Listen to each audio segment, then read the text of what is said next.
দেখুন, বাংলায় যে গণতন্ত্র নেই এটা তো পরিষ্কার, আমরা সকলে জানি। সেটা আরেকবার প্রমাণ করলো বিরোধী দলের যারা আছে তারা যদি যায় সেখানে কুৎসা হিংসা ছড়াবে, আর শাসক দলের মন্ত্রীরা যাচ্ছে সেক্ষেত্রে হিংসা ছড়াবে না।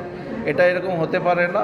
গণতান্ত্রিক দেশে সবার অধিকার আছে, বিরোধী দলেরও অধিকার থাকে সেখানে তাদের ভালো মন্দ জানার। মমতা ব্যানার্জি যেটা করছে আগামী দিনে তাকেও সেটা ভুগতে হবে, তার জন্য তৈরি হতে হবে। বাংলার জনগণ বুঝে গিয়েছে, জেনে গিয়েছে মমতা ব্যানার্জির সরকারের সময় কতটা অসহিষ্ণু মানুষ হতে পারে, কতটা হিংস্র হতে পারে। আর যারা হিংস্র হচ্ছে তাদেরও একবার ভাবা দরকার আছে। আজকে সরকার আছে, কালকে থাকবে না।